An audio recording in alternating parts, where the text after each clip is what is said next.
So when does overeating become an addiction?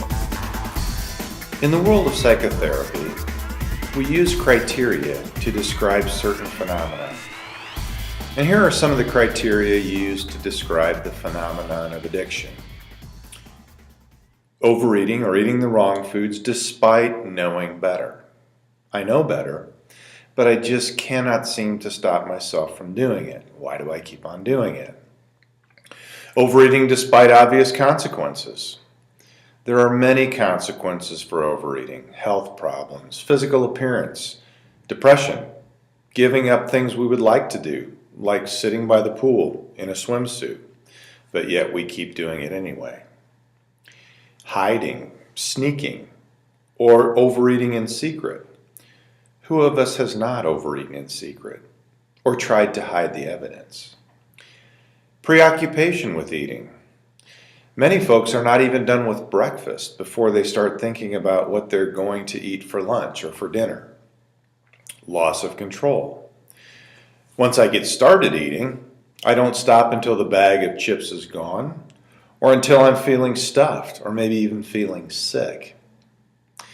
Now, this, of course, is not an exhaustive list of criteria, but enough to show that the propensity to overeat certainly fits at least some of the major criteria for being an addiction. Now, when it comes to addictions treatment, the 12-step program has been the main show in town since around 1935, when Bill Wilson and Bob Smith founded the tradition. In the past couple of decades, however, cognitive behavioral therapy, CBT, has come to the forefront as a viable treatment for addictions. The reason for this is actually quite simple. CBT really works. In fact, CBT is now the official treatment of choice by government-funded programs because it's evidence-based. This means it's been clinically proven to work in over 500 clinical studies and counting. CBT has also been proven to perform at least as well as pharmaceutical interventions, and in many cases better, in clinical trials with double-blind control groups and placebos. The reason for this is pretty straightforward. Addiction is really the result of errant thought processes, and CBT is a strategy for changing those thought processes. Most traditional treatment strategies target behaviors alone. As a result, those treatment strategies leave errant thinking squarely intact, which renders those treatments relatively ineffective in comparison to cognitive behavioral strategies. Just a word here about what this program is not about. It's not about weight loss, diets, nutrition, calorie counting, tips, tricks, secrets, or fads. I have plenty to say about those things, but that's not what this series is all about. This series is about teaching ways to reprogram the brain, and that's the topic I will stay focused on. There are thousands, perhaps tens of thousands of internet sites and phone apps to help you learn about what to eat and how much. There are diet cookbooks, magazine articles, you name it.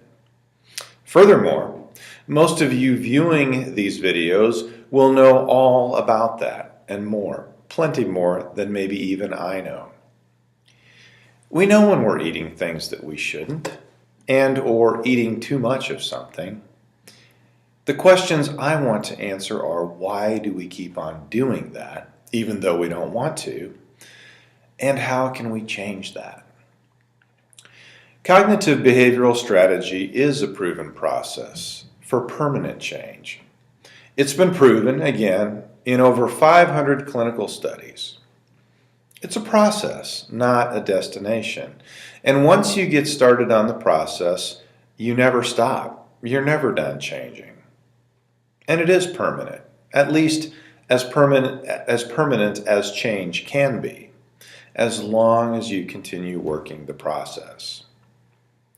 CBT, in my opinion, is by far the most effective strategy for creating change. CBT was developed in the 1960s as an alternative to behavioral treatment strategies. CBT was rejected at first because it was generally believed that the brain was pretty much fixed at the end of puberty and didn't change too much for the duration of one's lifetime. Recent research, however, has shown that just the opposite is actually true. Our brains are constantly changing. And with the advent of CAT scans, PET scans, functional MRI instruments, we can now see just how the brain changes. And we now know that by changing our thought processes alone, we are literally changing the physical architecture in the brain. And that's amazing. Even traits such as personality traits, long thought to be permanent, are actually quite changeable, with enough effort and the right kind of effort. So in summary, CBT has given us some powerful tools to change things that were once thought to be unchangeable, like, for instance, an addictive personality. So join me on a journey to the heart and soul of where change really happens, deep within the brain, at the cellular level, where thoughts are born.